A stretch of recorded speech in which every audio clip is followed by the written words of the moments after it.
Hello everyone.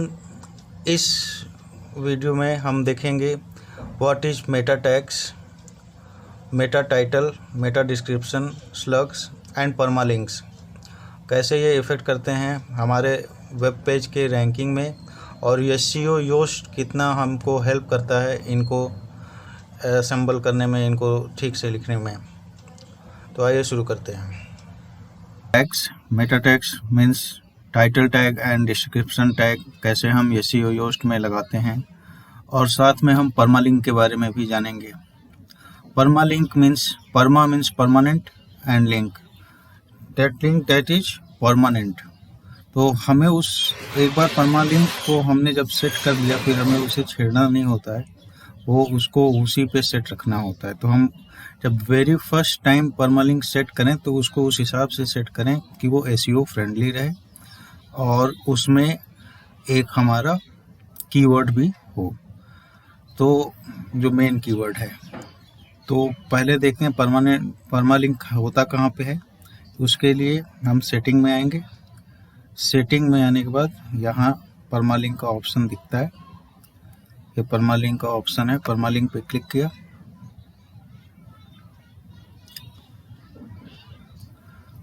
और यहाँ से थोड़ा नीचे आ गए। आपको इसकी सेटिंग करनी है। ये कॉमन सेटिंग में कई तरह के सेटिंग्स के ऑप्शंस होते हैं, उसमें आपको ये ऑप्शन सेलेक्ट करना है, पोस्ट नेम। तो जैसे आपका मेन डोमेन आएगा उसके बाद आपका जो है पोस्ट आएगा, तो ये पोस्ट नेम आ जाएगा। ये आपको सेलेक्ट कर लेना है यहाँ से पोस्ट नेम पे, और यहाँ से आपको सेव चेंजेस पे जाके सेव कर देना है। इतना सारा काम आपको करना होगा। सेकंड, अब आप किसी पोस्ट पे जाते हैं, ऑल पोस्ट, ऐड न्यू कर देते हैं, न्यू पोस्ट।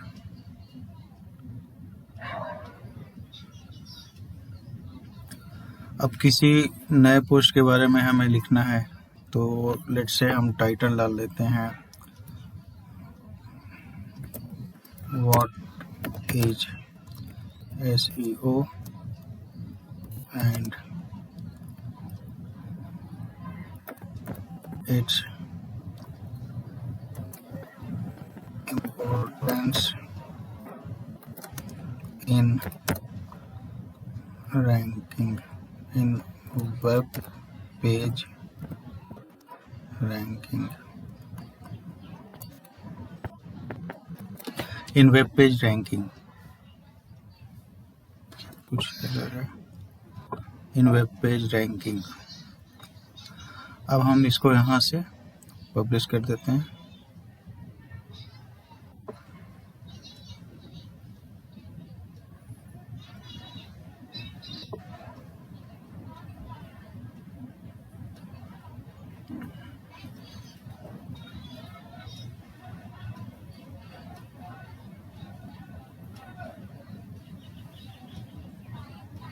ठीक है।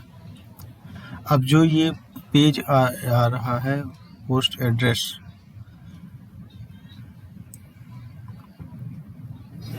ये हमारा पब्लिश हो गया है। अब हम इसमें नीचे आते हैं, यहाँ पे आ रहा है SEO, readability and social, focus keyword. हमने फोकस कीवर्ड नहीं डाला है, तो हम फोकस कीवर्ड डाल देते हैं एसईओ।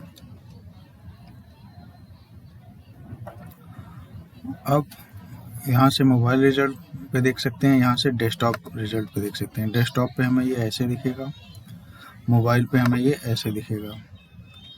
तो ये जो ब्लू कलर का है इसी को बोलते हैं हम मेटा टाइटल। यह है मेटा टाइटल, और उसके नीचे प्लीज प्रोवाइड मेटा डिस्क्रिप्शन, ये है मेटा डिस्क्रिप्शन। तो इन्हीं दोनों को जब हम लिखेंगे तो हमारा जो मेन कीवर्ड एसईओ है वो उन दोनों में आना चाहिए। तो जैसे हमारा टाइटल में तो एसईओ आ रहा है। अब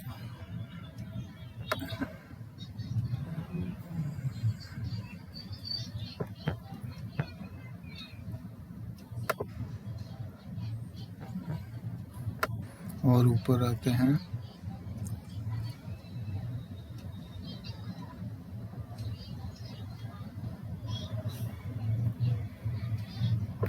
एडिट स्निपेट का ये ऑप्शन आ रहा है।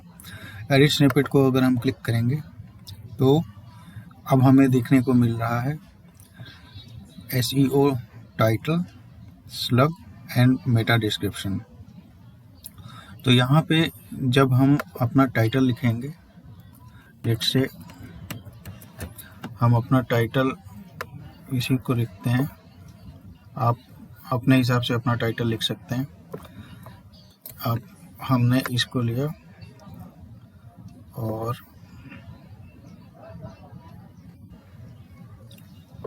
SEO टाइटल में आके लिख दिया। अब अगर मैं इसके आगे कुछ और लिखता हूँ, लेट्स से मैं कुछ न कुछ ऐसे स्पेस ही बढ़ाते जा रहा हूँ,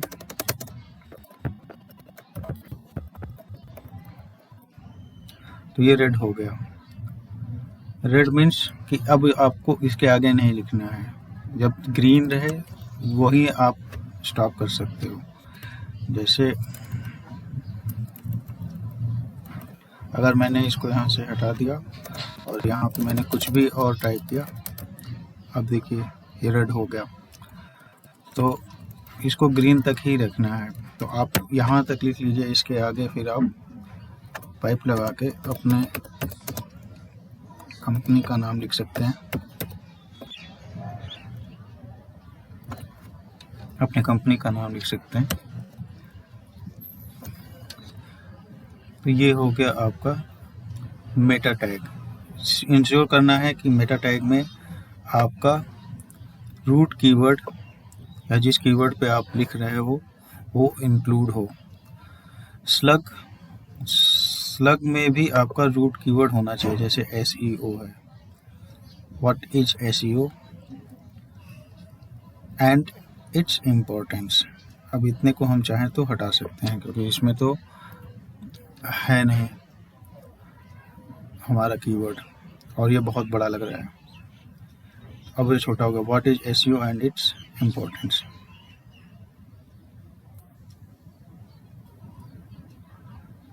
ठीक है, इसके बाद हमारा आएगा डिस्क्रिप्शन। डिस्क्रिप्शन में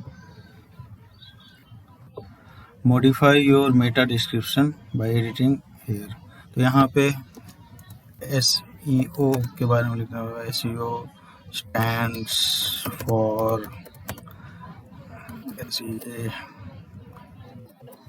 सर्च इंजन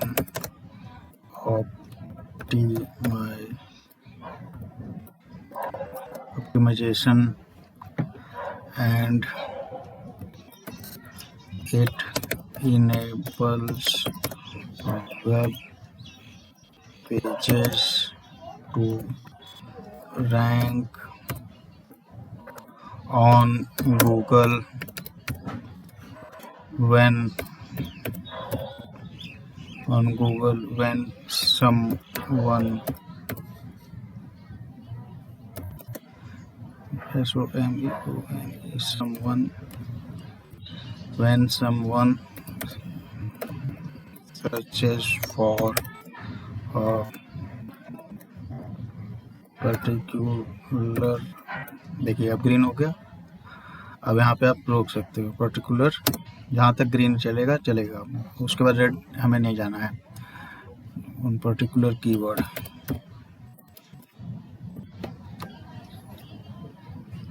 ठीक है,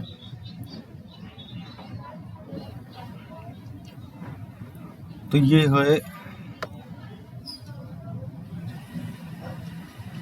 ये हो गया। अब हम इसको यहाँ से अपडेट कर देते हैं। तो ये था मेटा टाइटल, मेटा स्लग है और मेटा डिस्क्रिप्शन है। स्लग है और फिर मेटा डिस्क्रिप्शन है। ये बहुत इंपॉर्टेंट होते हैं, क्योंकि जो गूगल का जो रोबोट है, वो जब भी वेब पेज पे आता है तो robot.txt से बाद ये सबसे पहले SEO के ये जो हमने टाइटल लिखे हैं और डिस्क्रिप्शन लिखे हैं और ये स्लग है, इनसे ही पता कर लेता है कि हमारा पेज का मेन कीवर्ड क्या है, और उस हिसाब से हमारे पेज को वो इंडेक्स कर लेता है। तो अगर हमारा पेज पे हमारा SEO मेटा टैग में और मेटा डिस्क्रिप्शन में अगर हमारा कीवर्ड नहीं रहेगा तो हमारे पेज का को गूगल बॉट जो है वो फेच नहीं कर पाएगा और वो इंडेक्स नहीं हो पाएगी। अब देखिए readability analysis and SEO analysis, ये अभी ओके दिखा रहे हैं। यहाँ से आप देख सकते हैं रीडेबिलिटी एनालिसिस और एसईओ एनालिसिस हम अलग चैप्टर अलग एक बार डिस्कस करेंगे। ये रहा परमालिंक जो स्टार्टिंग में हमने यूज़ किया था पोस्ट अपने डोमेन के बाद यूज़ करने के लिए। देखिए जब हमने स्लग यूज़ किया है what is SEO and its importance, वो यहाँ पे आ गया है what is SEO and its importance. तो यही है permalink, permanent link for this particular web post. तो ये था आज का आपका मेटा टैग्स एंड परमालिंक। तो आपने देखा कि अगर आपको अपने वेब पेज को फर्स्ट पेज पे रैंक कराना है या उसकी रैंकिंग सुधारनी है तो कितना इम्पोर्टेंट है मेटा टैग्स, परमालिंक्स, स्लग्स। इनमें आपके कीवर्ड्स का होना कितना इम्पोर्टेंट है इन चीज़ों का। जब वो गूगल का बॉट आता है अपने वेब पेज को स्क्रॉल करने के लिए और इंडेक्सिंग करने के लिए, इनकी वजह से हमारा पेज इंडेक्स हो जाता है। पता चल जाता है गूगल को कि हमारा मेन रूट कीवर्ड क्या है और किस कीवर्ड के लिए हमने इस वेब पेज को बनाया है या इस पोस्ट को बनाया है। मिलते हैं नेक्स्ट वीडियो में। Bye bye.